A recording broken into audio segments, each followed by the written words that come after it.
Family, greetings. I am Pelham Van Kooten, aka Chico, and welcome to Guyana Tapestry. As promised, this is the debut, and I'm excited because it turns out I didn't have to look that far for the story and work of one we will share today.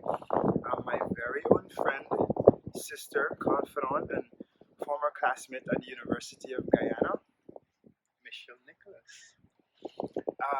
Michelle is a real life advocate for children's and women's issues, and she's been doing this work for some time. It just so happens that this is Women's Month. On Monday, it's International Women's Day.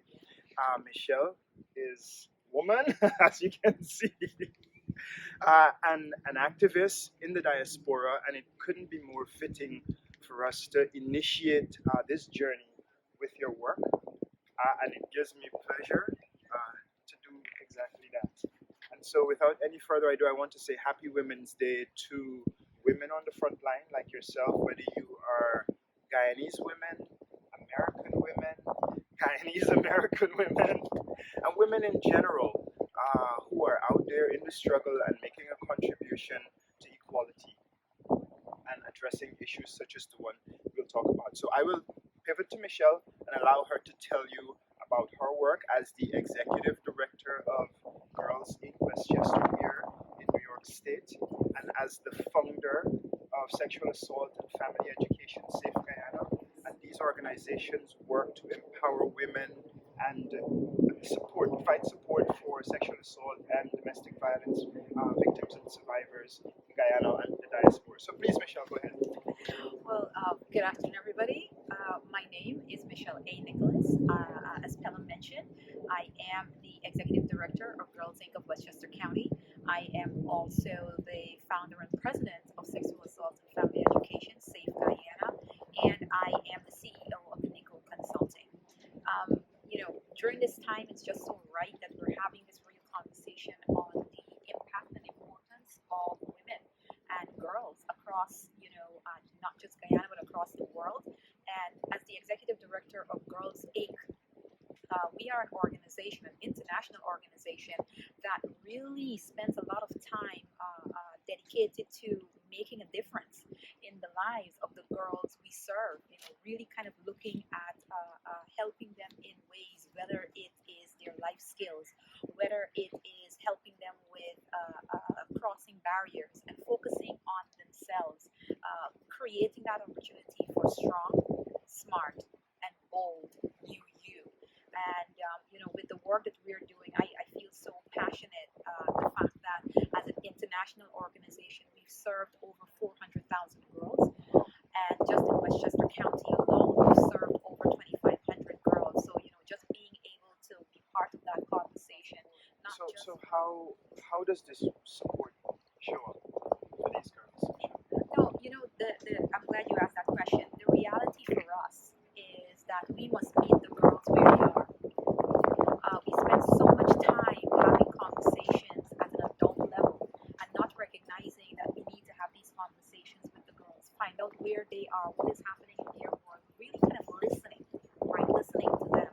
And so we provide programs, whether it is, of course, because of COVID, a lot of our programs have been virtually, but we provide mentorship opportunities, we provide STEM opportunities, we even go as far as to provide opportunities for our girls to journal and write and share. And not just here in Westchester County, but in Guyana. Absolutely. Tell us a little bit about what you're doing in Guyana. Sure. I was obviously born and raised in Guyana, bred. Very proud of that. But Which part? Oh, so I was born in Georgetown, but I was raised in Linden. Okay. Pretty exciting. My mom is from Georgetown and my father is from Linden. The reality is that when I was growing up, there were not programs like Girls Inc. in Guyana. And I wish that there were, but because now I know of organizations like Girls Inc. because I live, breathe it. Safe Guyana was something that I needed to create. So in 2015, when I founded the organization. I founded the organization because it was time that our voices be heard. As a survivor of partner violence and sexual assault, it was important for me to have the opportunity to really kind of share. And so this is what sexual assault and family education does. We provide counseling services and opportunities for victims of domestic violence, partner violence, as well as sexual assault. But we also provide counseling to individuals struggling with mental health. We do this work. We've served over 250 clients since we started, and we continue in Guyana, and we continue to do this Are work. there like specific areas where your work is focused, or It's across the board. I'll tell you this.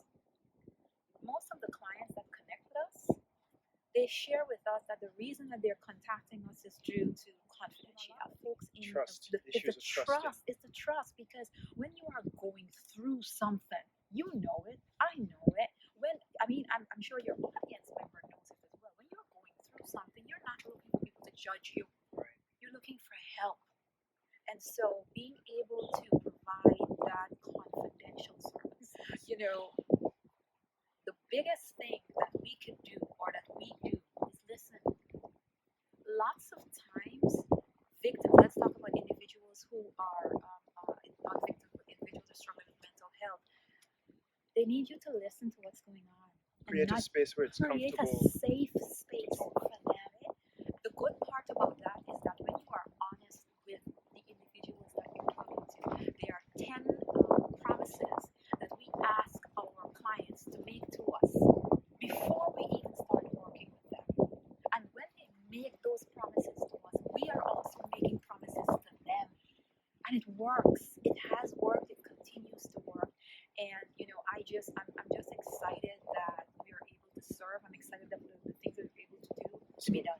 Being that sexual assault and domestic violence, from both personal experience as well as understanding the numbers, the increases in reporting, for instance, especially during the COVID pandemic, Yes. it is reported that cases of domestic violence and so on have skyrocketed. Yes. For the girls who might not be able to get to Girls Inc. or Safe Guyana, but they have an audience on YouTube or wherever this video goes, what would you say to them? You are amazing. You're worthy. You're beautiful inside and out. Don't let anyone tell you different.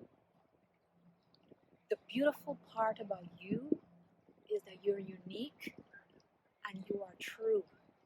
So I encourage you today, be true to yourself, because there's nobody else that you can be genuinely true to. Start there. There is that deep, innate beauty about you. Dig deep. Start writing things down about who you are, who do you want to be. And if you feel at some point in time that you want to connect with Safe Guyana, our email is safeguyana@gmail.com. But please, I beg you, start with you. Love you. You are beautiful inside and out. Thank you so much, Michelle. That's amazing. And what I observe from this conversation and before, you have used your personal experience, your knowledge, your expertise to forward these causes, to fight for these causes, to champion these causes. In terms of using certain experiences as an impetus for service, like you've done, Yes. and finding purpose in the community. Speak to that. Sure. It's something that you said, really kind of finding purpose, right? Finding who you are, working through that. I know for me, finding who I am has been a journey, and I'm still doing that. I'm still going through that. My purpose so far in this life is to facilitate so that others finding their purpose becomes easier. But I think one of the deepest parts for me is recognizing that Though I have gone through so much and I faced so many challenges, the successes are beautiful. And I think of and I utilize every challenge and even reflecting on successes. I utilize them daily. I see opportunities to slow down, back up, reassess, reevaluate, because as much as we may see that there is a challenge, we also should see that there are opportunities. Opportunities, right, right. And you take advantage of those Oh, opportunities. absolutely, absolutely. And if I may say, Pelham, we have been friends for decades. We have been friends for decades. And something that is so important to me is our ability to respect each other, to trust each other. And so I encourage anyone to start thinking about who are those people in your circle that you can respect and you can trust and who can give you advice. You and I may not agree on everything, but we have those real conversations, and that has always been helpful. And as part of those real conversations, Mhm. I want to ask Should only I in be public. scared? No, only in public. At what point did it stop being work and become purpose and your vocation, as opposed to just helping? I would say that that started to happen just when I started working at UNICEF. Mhm. I had wanted to work for the UN since I was 10, and finally, in my 20s, I got that opportunity, Okay. and it was like, oh my gosh. What happened? You I'm see, this playing. is what happens. I'm playing. I'm playing. Go ahead. But that was the start. That is when it started to, I've always wanted to work with women and children. I've Okay. always wanted to work in an environment that focuses on service. I've spent a lot of years in government. I've spent a lot of years in corporate, but I wanted to fight to do service above self. I am Rotarian. Shout out to Rotarians. All right. Do service above self. So having the opportunity to, do what you love. Once you start doing what you love, it is no longer a job. It is who you are. So I am able to bring not just my knowledge and experience, but I'm able to bring my heart to the work. And when you can bring your heart to the work, it becomes so much easier. Amazing. You had to ask me that question. Thank you so much. Awesome, Michelle. Thank you again. Thank you for taking time off from your schedule.